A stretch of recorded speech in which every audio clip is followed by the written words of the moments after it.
Good evening, everyone, and thank you for joining in with Project Ready TV. So tonight is the night that um, we're having a black male educators panel, and I'm so happy to have guests with me tonight.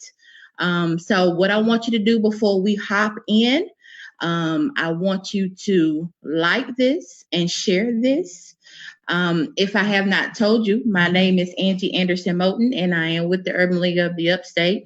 And tonight we're continuing our series about careers and education and all of that good stuff. So I'm Angie, and I have a co-host with me tonight.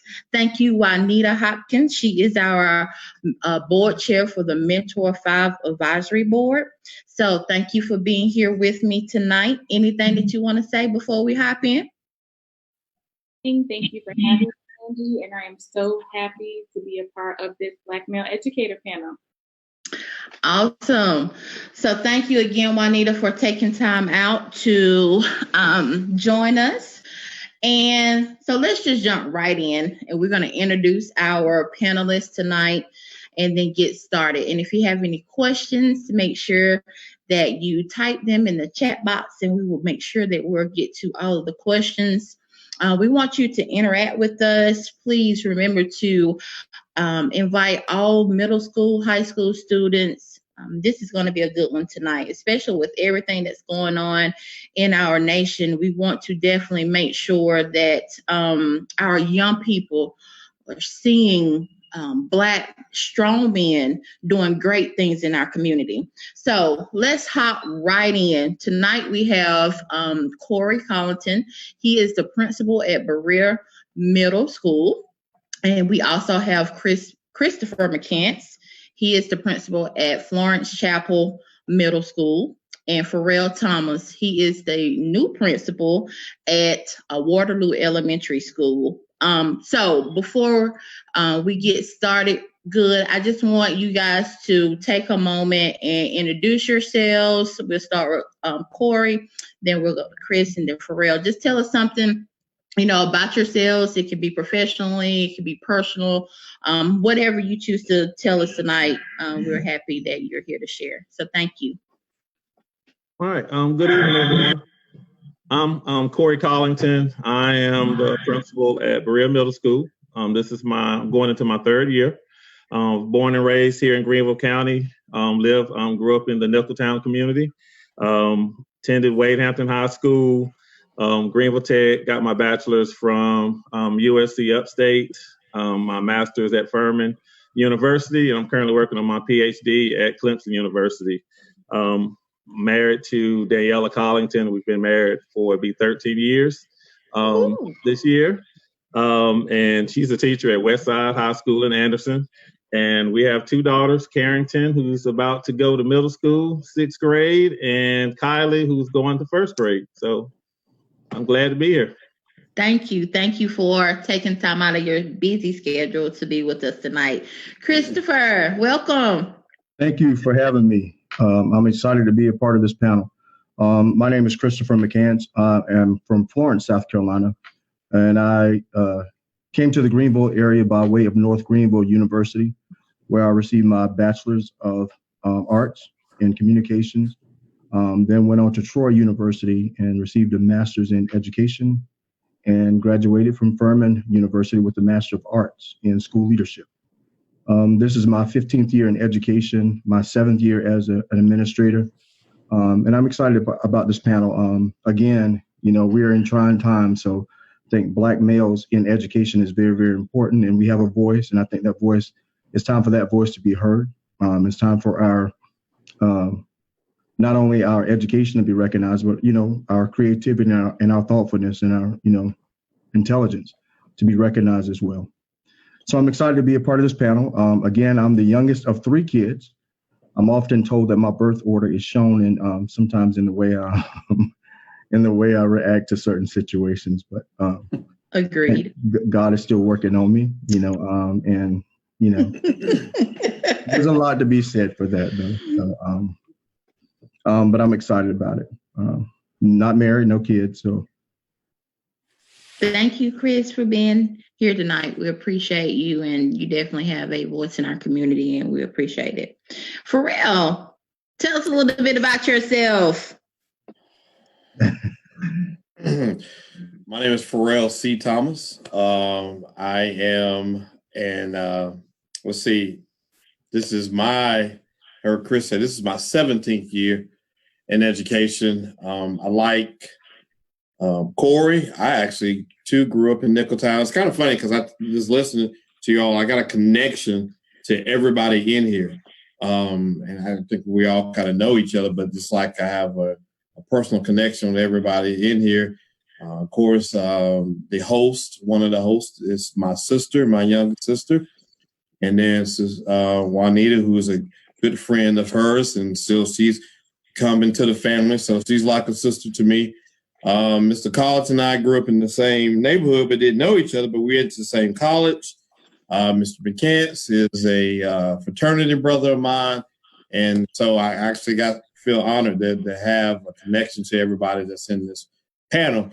So with that said, with me, I'm the oldest of my mother's children. And I have stepbrothers and sisters. So I fall in the middle with that group, but I'm the oldest between my mother's children that she had before remarrying, and then we gaining more family members into our family. Let's see, I'm married, 4 children, 3 boys, 1 girl, 1 dog, partridge in a pear tree. I attended USC Upstate as well, graduated from there with a degree in elementary education, received my master's from Concordia University in Portland, Oregon, and master's of leadership and educational leadership. And then I received a EDS, educational specialist degree from Arkansas State University.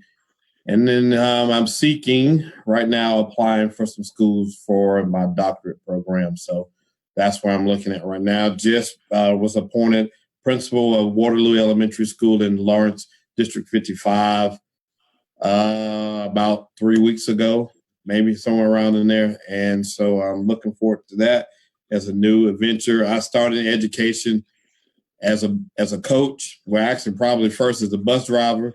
Then I became a basketball coach, and then kind of moved in from there. So I actually my totality in education, I started driving a bus in 1990, and I started coaching basketball in 1993.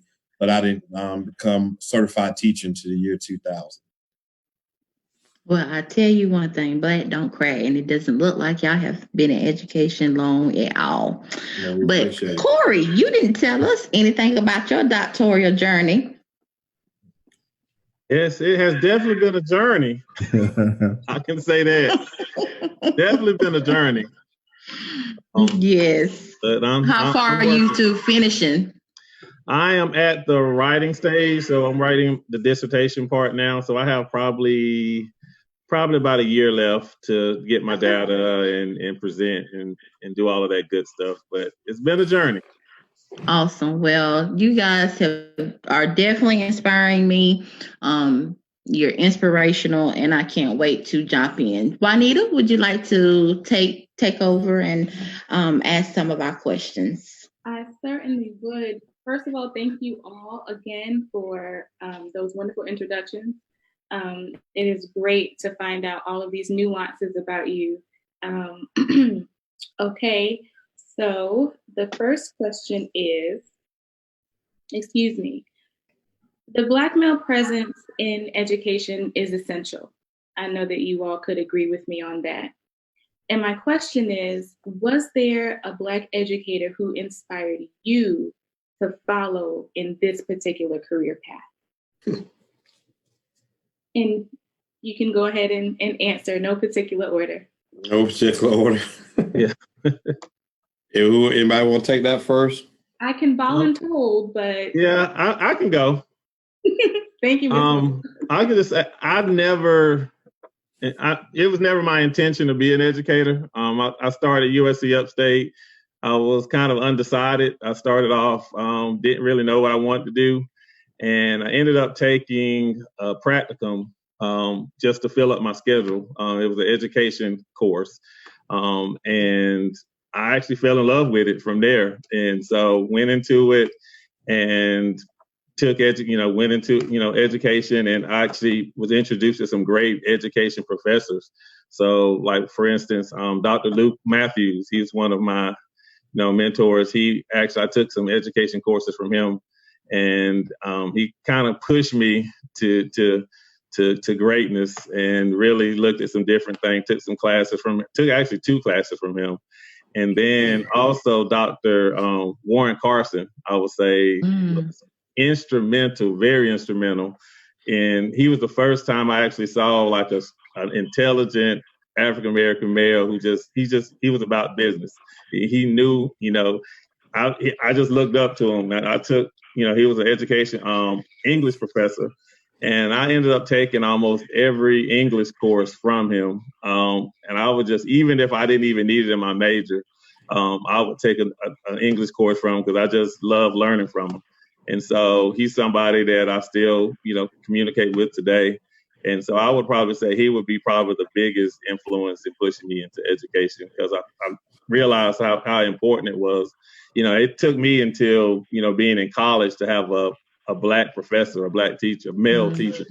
So I just thought, I said, it would be great if kids had someone early on, middle school, high school, elementary school that they could look up to, who looked like them. And so I would say that those 2 individuals were, some ones that pushed me into education. In fact, just in piggybacking off of Cory, it just wasn't my intended profession. I grew up, like we said, in Nicholtown. If you're from Greenville, you know that area. I mean, I wasn't thinking about being a teacher. I wanted to be a lawyer. That's my grandma and my daddy always wanted to sue everybody. So I figured out that lawyers were rich, and I wanted to be an attorney. But I tell you what really sparked me at a young age about going to school. My uncle spoke at a graduation at Morehouse College. I had an uncle who actually was a professor at Morehouse, and he spoke at the graduation. And growing up, Martin Luther King was like my hero from reading. And so, I mean, with me, I was born in 1971. So you kind of looking, and Greenville County did not segregate their schools until like 1973. Mm-hmm. When I started first grade in 1977, just look 4 years from desegregation schools. And so Martin Luther King was a idol of me, and I saw a statue of him at Morehouse College. And I knew at that point that I actually wanted to go to school. So I had a internal drive to go to school. My mom and dad used to talk about that we were going to go to school. At that time, not really much educated themselves. But so that was the thing for me. I was thinking about this other day. I had only one Black male teacher from kindergarten through 12th grade, and that was a PE teacher at Southside High School, Coach Jones, who actually did driver's ed. But I was only at Southside for about 4 or 5 months before I transferred, and that was the only Black male I had ever in the building at all. Now in the elementary, the principal, Mr. Thompson, was actually at Brushy Creek Elementary School, was Black, but that was it. And he actually lived in Nicholtown, not too far from actually in Nicholtown. So, but there was no one particular person for me. And it was like a calling and a natural progression in my life. I enjoyed driving the school bus and being with the younger kids when kindergarten was a half day. So I had a morning group and then an afternoon group, and that was great. Then that led me into coaching basketball, which I worked in corporate for a while, moving in the corporate world, and then actually started coaching basketball. So it was a good thing for me. It was almost like the trek for Jonah when Jonah went in the wrong direction and he was then put into the belly of the whale and then spent some time there. So I've had my belly of the whale moments for me until I was put onto the track on which I was destined to go, and which was education. Because for me, I feel like it's been truly a gift that I'm able to teach and articulate some things to kids and try to help them maneuver. And actually, when they send messages that they finish college and you had them in high school, or they're going online for a fraternity and they calling you and they telling you, they looked upon you as being someone that helped them. So actually that's inspirational. I mean, I just had a student ask me about a reference who's going to be a teacher that I taught when she was in elementary school. Had a kid just pledged Kappa that I taught him in 3rd grade and in 5th grade. So I was his teacher twice in elementary school. So it's kind of inspirational to know that you've been a beacon for someone else to help them kind of maneuver through their role, whether it's not an educator, but it's just for them to even be a college-bound student and finish. So for me, that's pretty much it too. Yeah, so for me, no, it wasn't one person in particular. Like the other gentleman, I really didn't see Black male in my school until middle school and high school. And, as far as inspiration from them, no, but it's okay. I wasn't thinking about education at that time. So later on, I decided that I wanted to major in music education. So that's what I initially went to college for on a scholarship, and found out that after that first year that I can love music, but I don't have to major in it, because it kind of started taking my love away from music. So I just decided to change my major. But so I've always wanted to be in education, but again, I went into communications, and after college, I realized that communication is not where I want to be. I knew my calling was education, so I taught a character and abstinence program in Greenville County schools and Pickens, and we just drove around.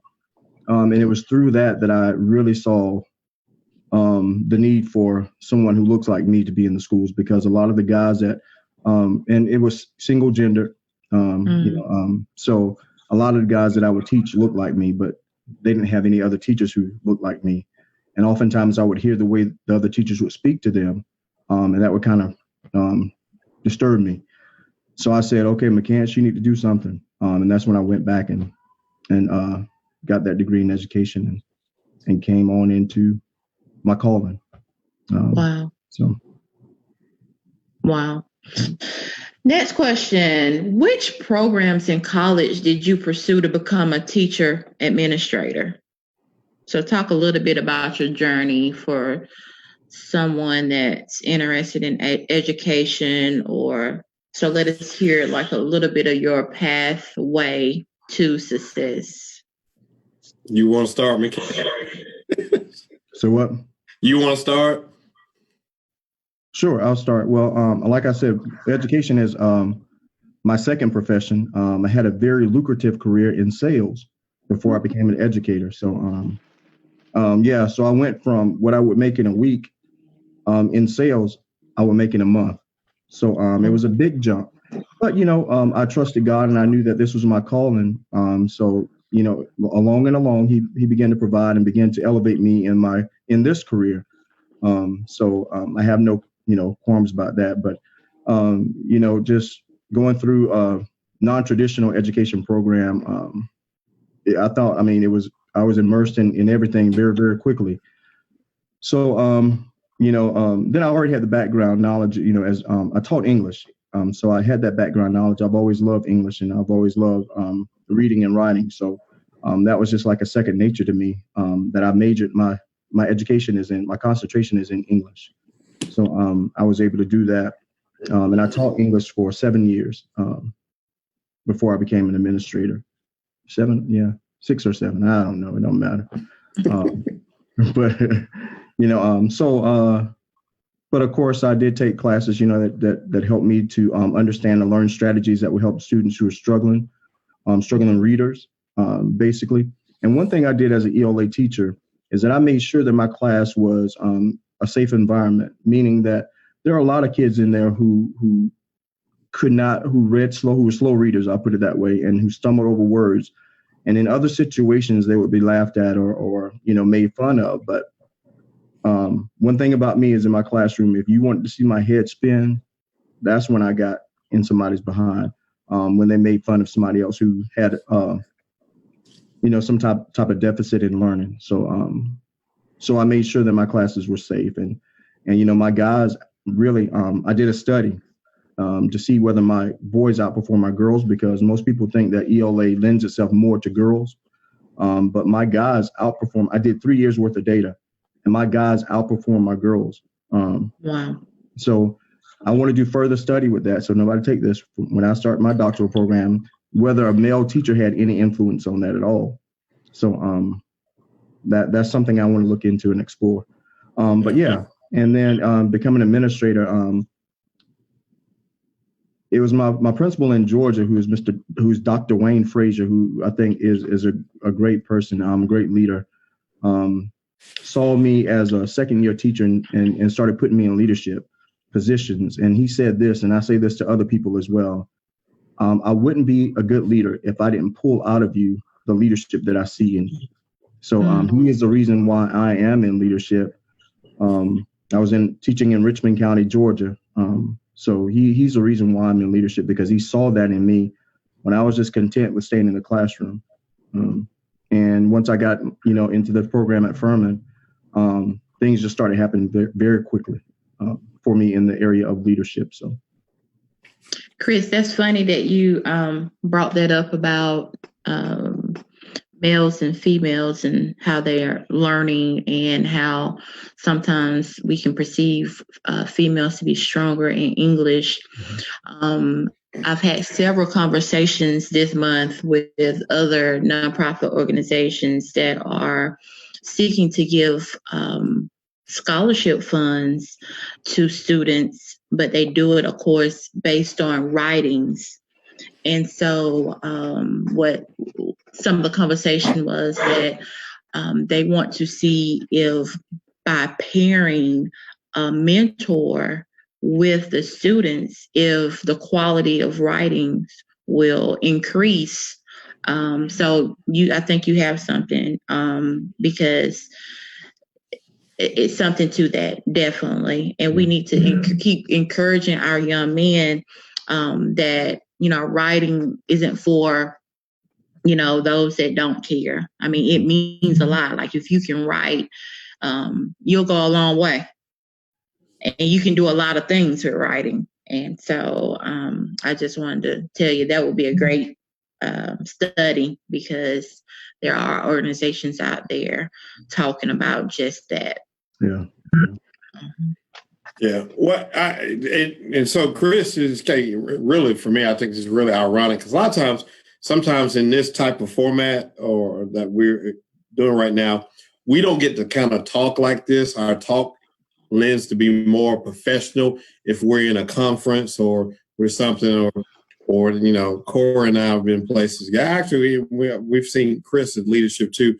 But so after that, then we have more of a good time, and so we don't kind of talk on this level of this and just hearing backgrounds and things. So I was in corporate for some time, and I'm like Chris, was like I left making a lot of money back in the early 90s without a college degree. Is really because I got to a point. I've been promoted 3 times within this company, and they said we can't promote you any further because you don't have a degree. But the money I made back then, it was crazy. So I left there and became an aide at Eastside High School. So I had coached. I really just wanted to be a coach. And I like Chris, and then I started to being around the young men and just seeing that and seeing the influence that I had. And so I was told I couldn't be a varsity coach unless I was a certified teacher. So I said, well, let me go be a certified teacher. So that's pretty much how I went, because somebody told me I couldn't do something. So that let me the fuel to go do it. And so I left a corporate job, and back then, Greenwood County was paying once a month, and I was making like $600 a month, where I used to make $3,000 a week. So it was crazy. And I had a family.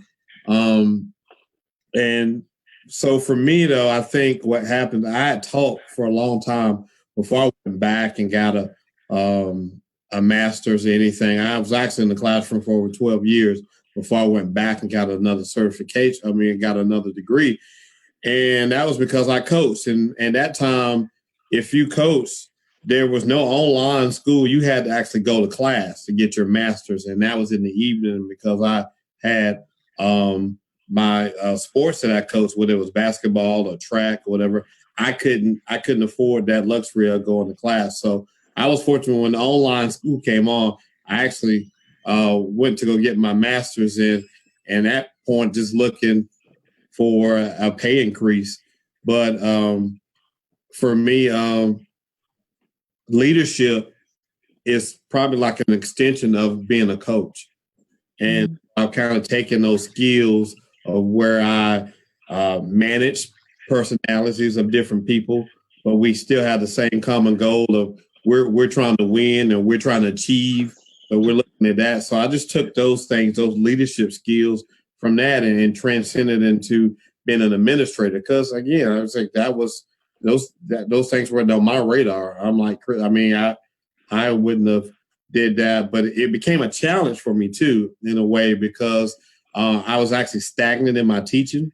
So going back to school and learning new things and seeing things actually elevated my teaching a little bit as well, because I was comfortable. I was really comfortable. And so going into leadership, it was kind of like a natural progression for me, because based on what I had done before, I stopped coaching so I could watch my own kids. They were older and they were in high school. And so when I took that time away from coaching, it allowed me to watch them and actually go back to school and get my master's and then get my EDS. So that's kind of how it was for me. It wasn't playing. And I'm a believer like Chris. I think the Bible says that a tree is known by the fruit that it bears. And I think a leader is known by the leaders that it creates. So a good leader is going to create other leaders in your building, between your people, and recognize and see those talents and draw it out of them, and coach and develop and help those teachers maneuver into those leadership roles where they leave your building and go to another building. And so you have a major influence on children and adults in what we demonstrate. And awesome. Just to add to that, I'm just sitting here listening, and looking at all the listening to all the similarities there. I was a non-traditional student. I was working at UPS. I actually did customer service for UPS. They called it, the company was Teletech back in the day.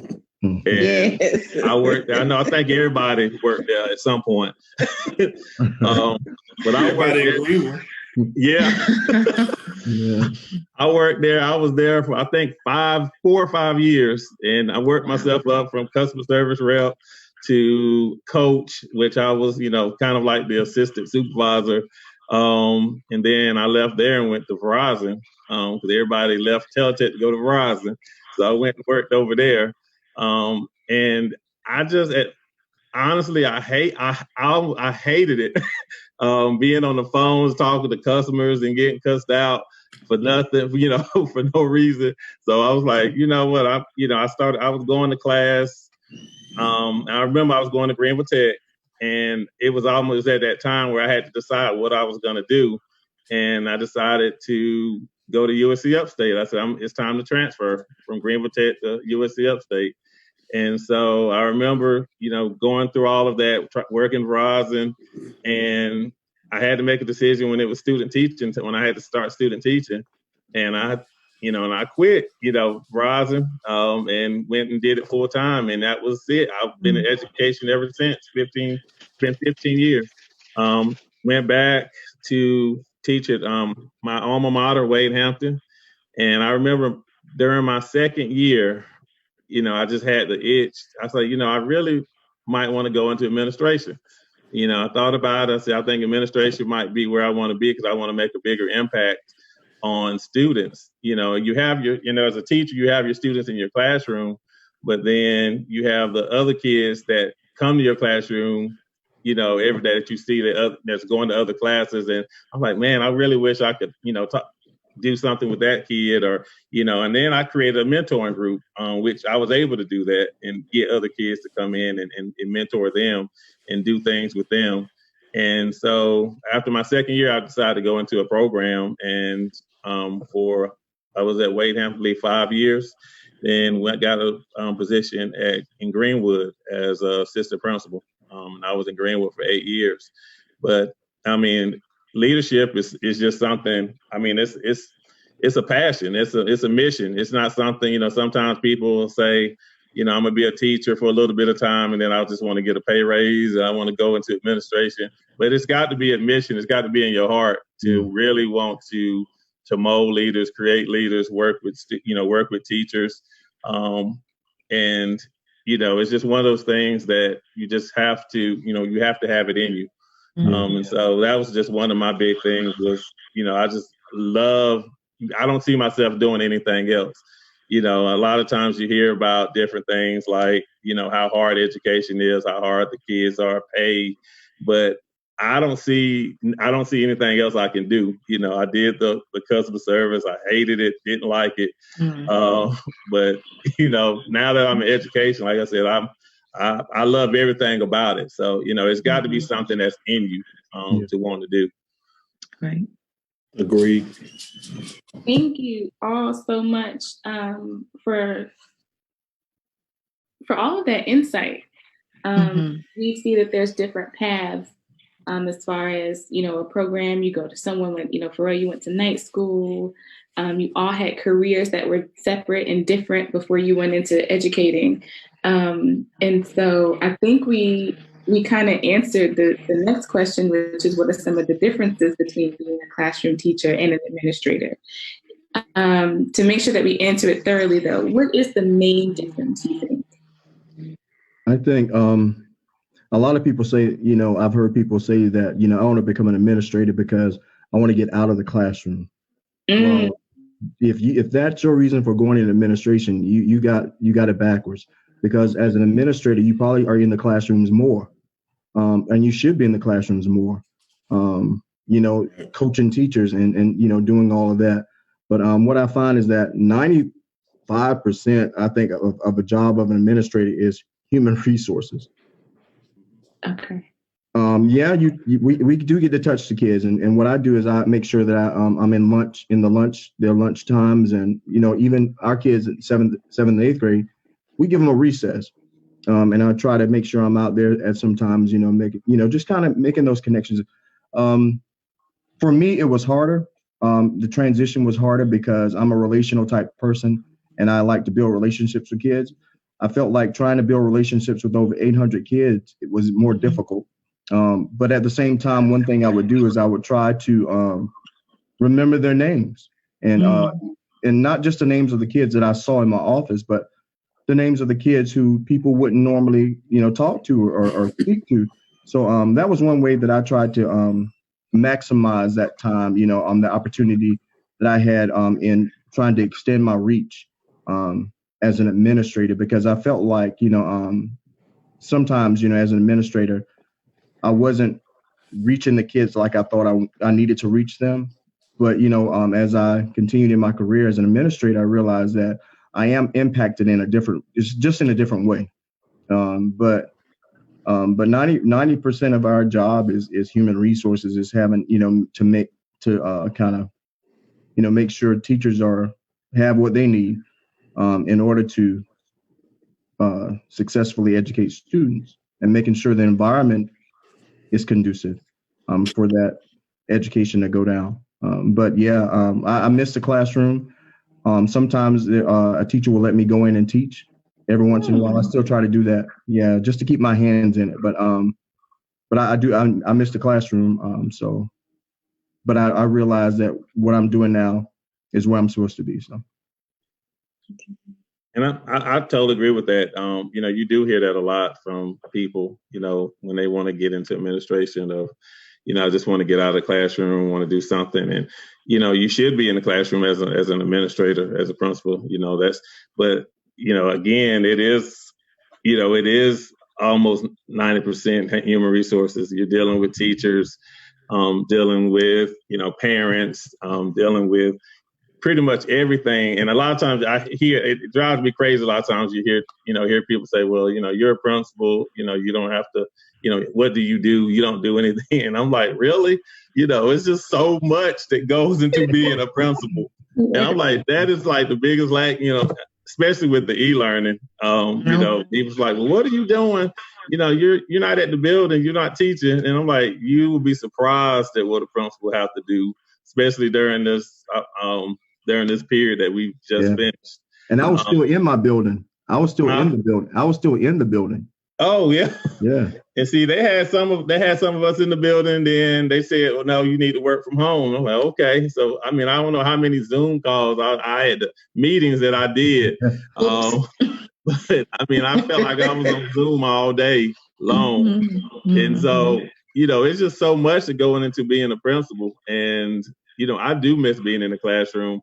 The relational piece sometimes comes up missing. I really want to be in there with the kids, go on the field trips. I remember when I was teaching at Wade Hampton High, and we had my brother's keeper male mentoring program, and I absolutely love getting with those boys and working with them and taking them on trips, bringing in guest speakers, and still some of those guys I see today that call me and ask for advice. And some of these guys, 30 years old, I'm like, man, how y'all old? I was young coming in, and so I was like, these kids, we built relationships, and so as a principal, I have mentoring programs in my building, but it's hard. It's not the same thing, the same as being over a mentoring group as a teacher and then as a principal. And so, my job as an administrator now is to build other leaders in my building that could do some of the same things that I did when I was a teacher. So, that was one of the big things for me, was really finding people, the human resources part, finding teachers, especially Black male teachers. I'm like, really, I need some Black male teachers. And recruitment, I'm going out recruiting, talking to different people, call me Mr. Going out to Claflin, because honestly, some of, our kids need to see us in those type of positions. And so as an administrator, I do feel like I have more of a, I guess say so, in trying to find those people or getting those people to come in and get just different people, just different teachers. And so that's my biggest piece. I think now I'm making more of an impact as an administrator by being able to get people that look like our kids inside of our buildings. Quick question of Cory and all of y'all, talking about being relational and forming relationships with students and parents. How are you guys coping with Corona? For me, being an after school program per se, it has definitely put a little hole in my heart, because I miss my kids. I miss seeing the kids. I miss getting to know them, getting to know our parents. And so how are you guys feeling about, COVID and switching over to virtual or e-learning, as a lot of schools and other agencies are doing? How are you guys managing that piece? Well, kind of like what Cory and Chris was saying. But for me, it's like, so you got that relationship piece there that you, as a teacher and an administrator, so we're kind of lacking that. I write a blog called Heart and Soul of Education, and I hashtag on Twitter a lot, heart work, because like Chris said, I think a lot of what we do, your greatest resource in your building is your human resources. Mm-hmm. So those are the human factors. And I was actually thinking about it. I was going to do a new blog piece, and I was going to entitle that blog Emotional and Educational Scarring. Because what's happened is that we got a huge gamut. Whether we come back in the building at the beginning of this school year, or we come back at some point, kids' emotional and social aspects of this whole deal of being out of school, and particularly your younger ones. I deal with younger ones, and so you had a kindergarten kid that was there, and just think about if even families lost somebody doing this of that. And so we almost got to kind of take the curriculum part of it, the standards and all that stuff. When we get back, I mean, we got so many other issues to deal with on the emotional and social side of just being out of school and being back. And now people are afraid to even come back into the building. So we're going to have to even kind of just change our minds in the direction of how we approach this, because I think there's going to be some emotional scarring that these kids and even adults, teachers nervous about being around other kids, parents nervous about sending their kids, who just their whole life was changed because a lot of kids, sometimes school gives the only structure that they have in their life. And so that structure piece has been discombobulated. And so now how do we get them back into that rhythm? And then if we do, then it's interrupted again. So we as administrators and leaders in schools, even teachers, like I said, because teachers are leaders of your classroom. I think teachers lead classrooms, administrators lead buildings, and superintendents lead districts. So in all that, in all of that that's been led is people. So like Chris said, this the relationship pieces there. How do we deal with relationships virtually? And how do we bring that back into the fold? So it's a huge challenge.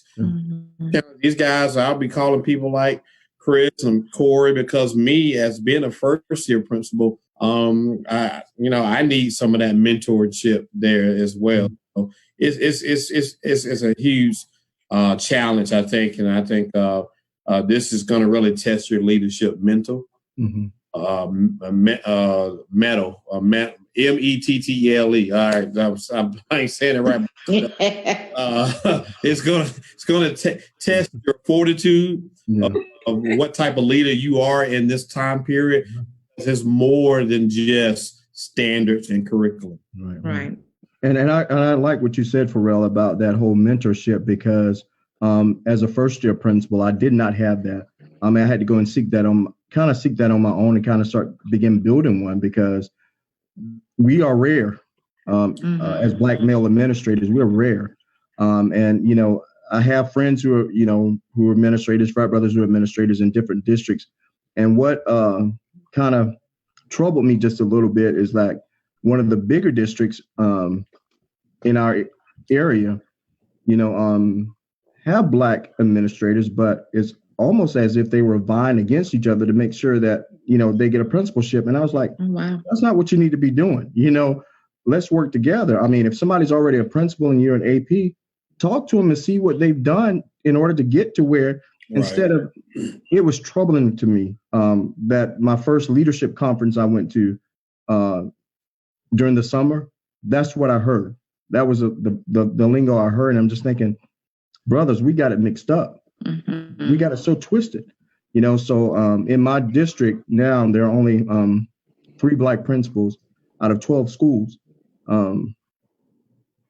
And all of us are males, but we get together and we do talk. We, kind of just chop it up. Now, that's not necessarily about school, but if that happens to come up, we discuss it. And those guys have the ones who were there before me, they've been in administration for much longer. So they're able to mentor me and try to, say, McCann, this is how it is, so on and so forth. And we laugh, we joke, we cut up, but we know how to come back and say, okay, let's talk about this real issue.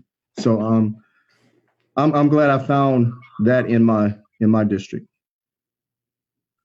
Yeah, and I say that's extremely important. That's one of the things that I was lucky enough, and after I left Greenville, I went to Greenwood for 8 years, and I was able to really develop a kind of a brotherhood there with some of the administrators that were there.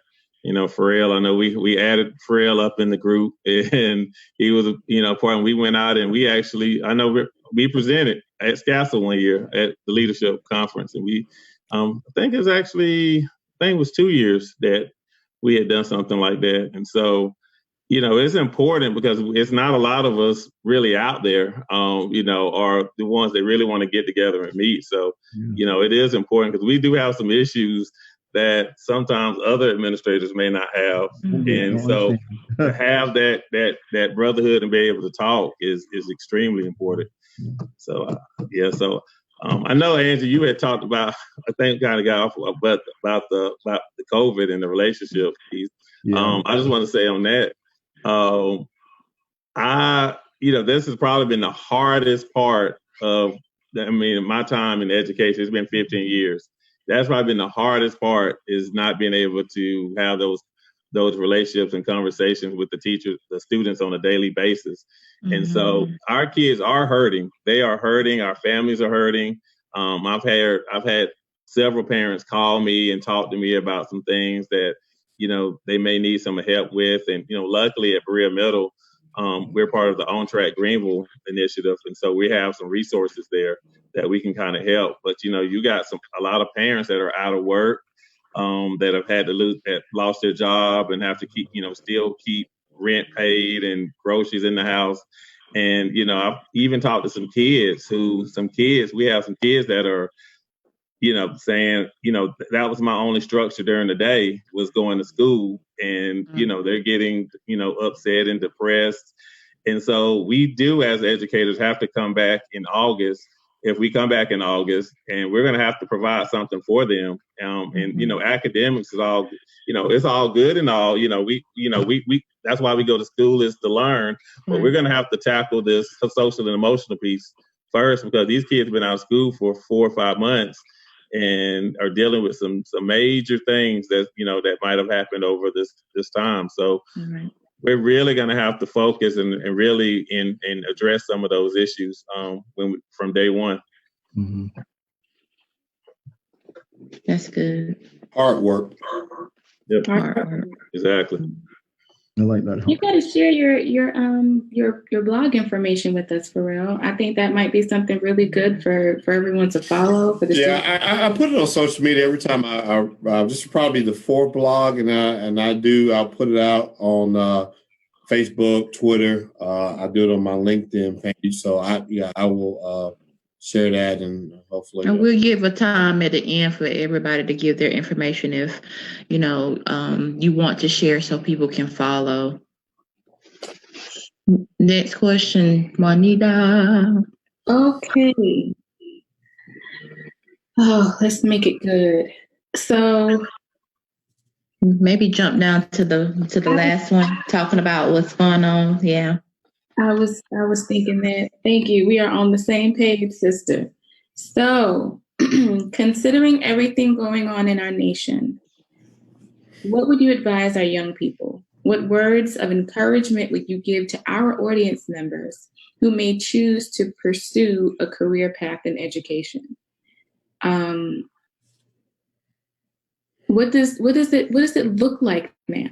And it may be something that we're still figuring out, but how would you encourage future teachers or students who may want to enter into that career path? I'll say, and if you can, kind of tie in what's going on with our nation. Let's talk a little bit about that, because I don't want to miss this opportunity to encourage not only our Black young men, but our young people on not just education in the school sense, the schools, the institution itself, but education for voting, education for, knowing what's going on in your community, in your nation.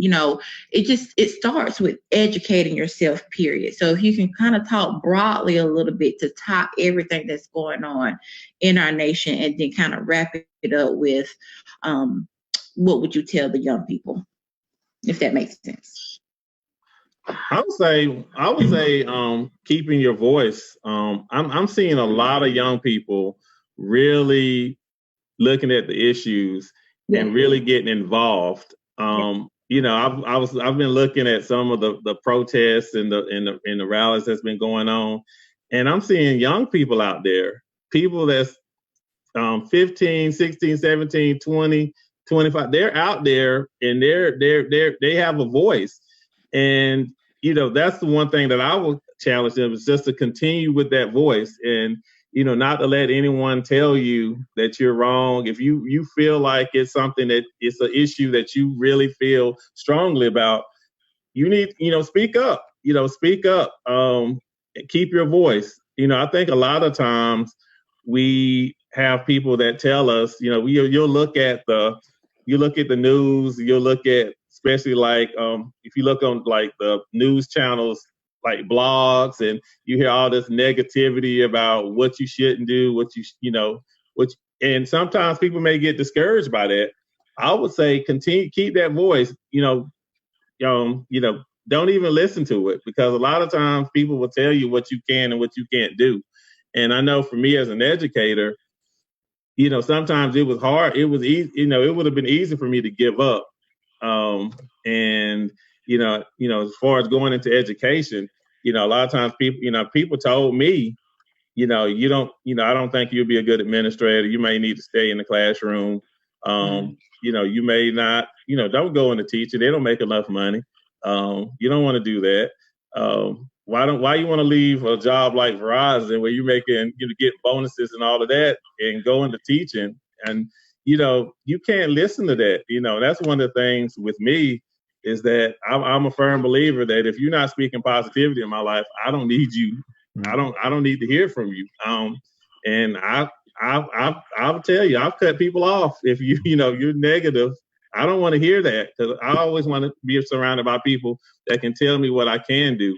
And so that's one of the things I love about our young people now, is that I've seen some great community activists that are like 18, 19 years old. Before I went to Berea, I was assistant principal at Carolina High School, and I saw a lot of that over there too. Just strong young people wanting to make a difference. And so that's what I would say, is just keep your voice. Keep your voice. Speak out. If it's something that you feel strongly about, speak out and be heard. Awesome. I think too, has come a time too.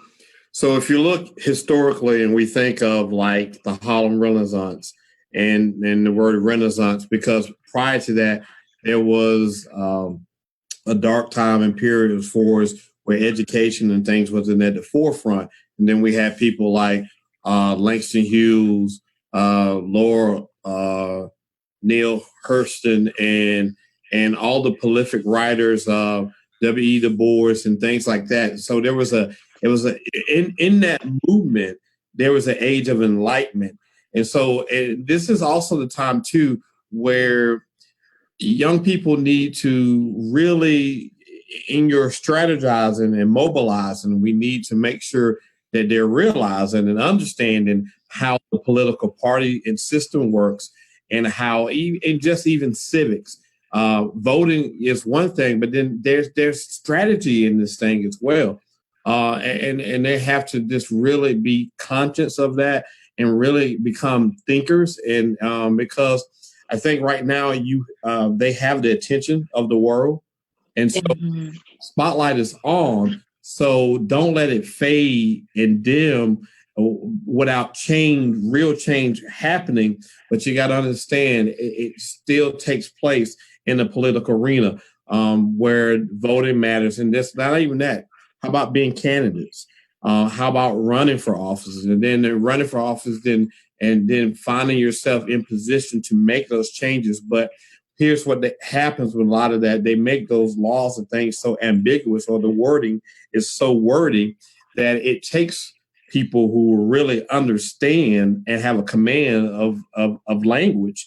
And so that's where the reading, where there's young men and young women, and the writing and all of those things can be a great asset, but you really have to dwell and get deep into that to really focus on that, because the marching is great, the protesting is great, all of that. But then when you're at the table has been set. So now we got to come to the table with some substance. And so as people that are educators, and what we could do is say, look, check this out, read this. I tell my son, in particular, my youngest son, I mean, listen, sir, he started Spanish today with the virtual class, and I was asking him questions, and he couldn't. I said, listen, you have a phone in your hand. That phone has a wealth of information. And while I was driving, he's sitting on the other side, I have already pulled up what it is that he needs. I said, I found it just like that, son. You have to be able to take those tools and technologies and those things. And we have a problem with researching and to understanding. So we got to tell those kids, get the knowledge. The Bible again says wisdom is the principal thing, but in all you're getting, get understanding. You got to understand what it is that you are, that you're the information that you're getting, because it can be information overload, or we're going around in circles because we didn't read the instructions where it says how to get off right here. And so I think that's where we need to try to project and move them into that atmosphere. And also, there need to be more Black educators.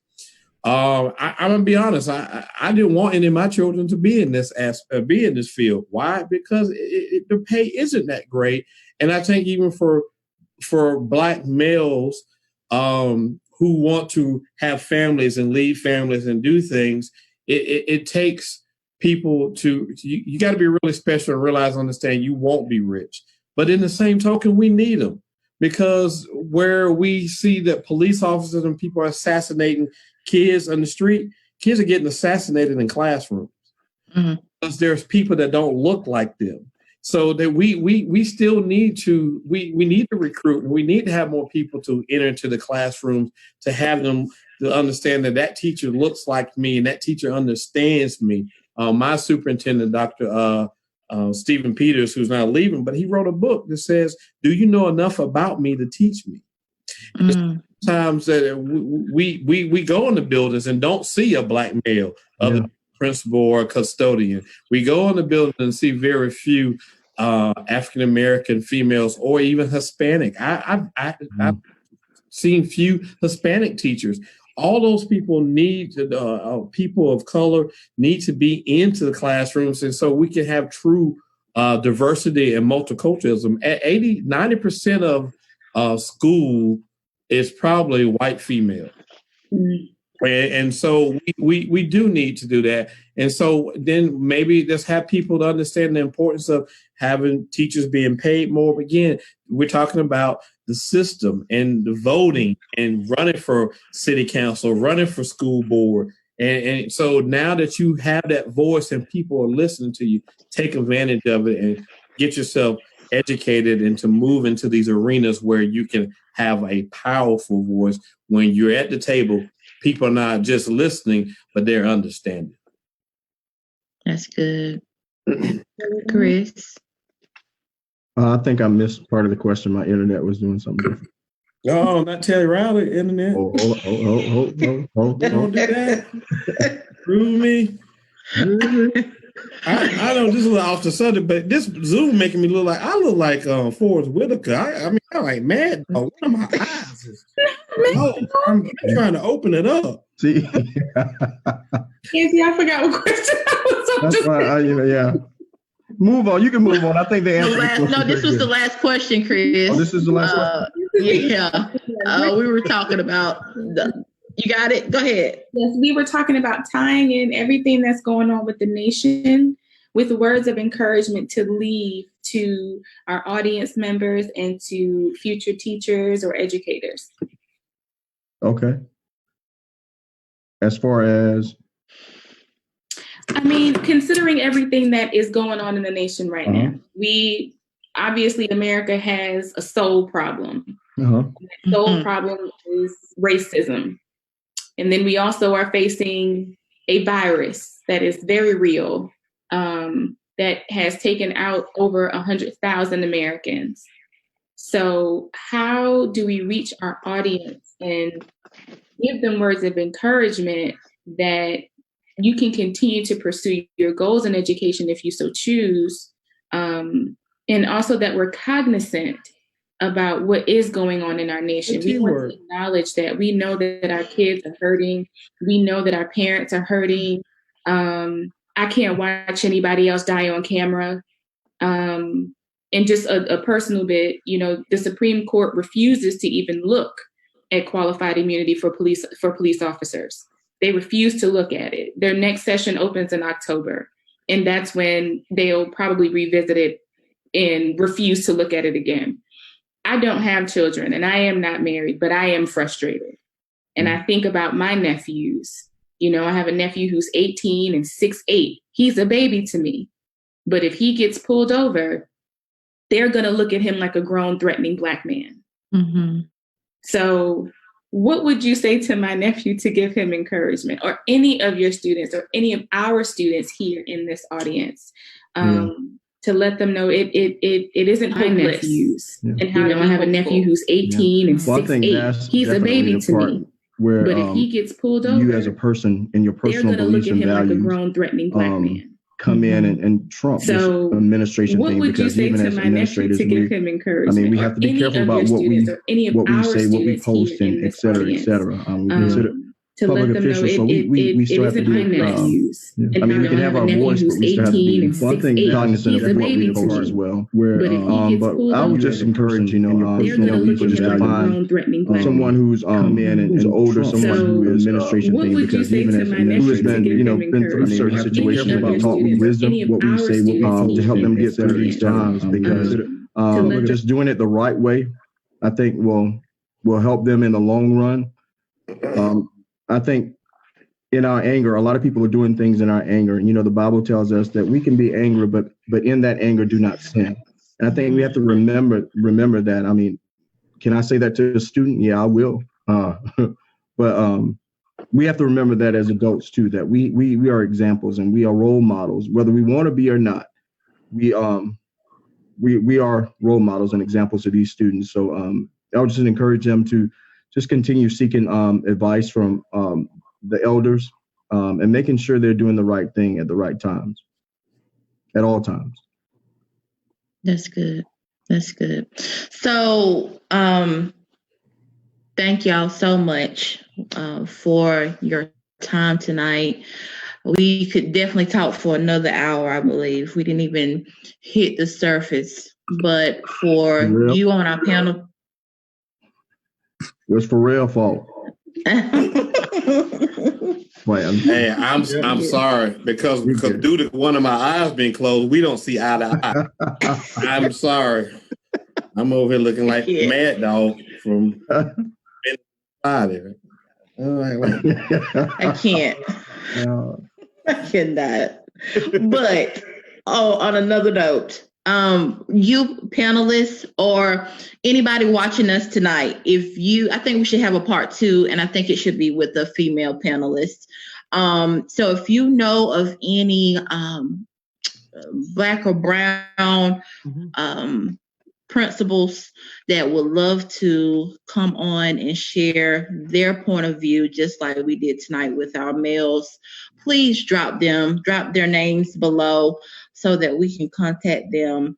And before we go, I do want to, if each of you, if you want to give out any social media or whatever you're doing, if you have blog postings or writings or any of those things, would be the time to share that information with us. And then afterwards, Juanita, if you have any last thoughts, that would be great.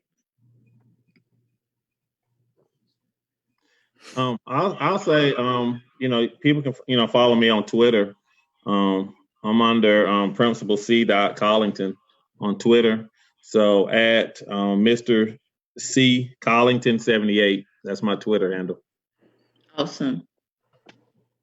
And they can follow me on Twitter at Principal Chris M on Twitter. I'm on Twitter, but I'm a little more complicated than these guys. I'm at Of course. Technology 55, but that's TECNOWLEDGEY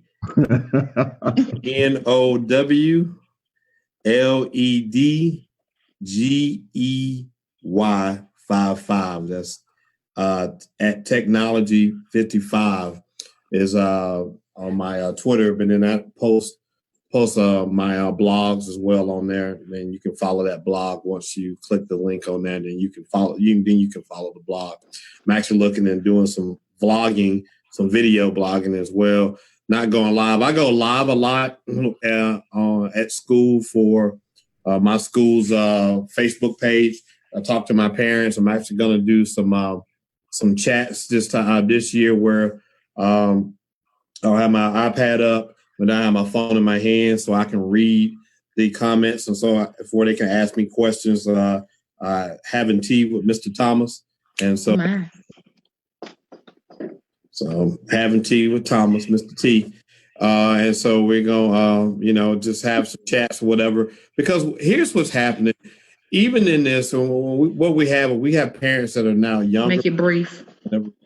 And so people don't read anything, but they will watch a video. They will watch YouTube or whatever. So we get that attention by that. And so whatever I can use the means to get their attention. So I do the Facebook Live, because then I'll send home a paper that won't get read. But then if they don't necessarily have to watch that video at that moment. It'll be up there. They can go back and watch it or whatever.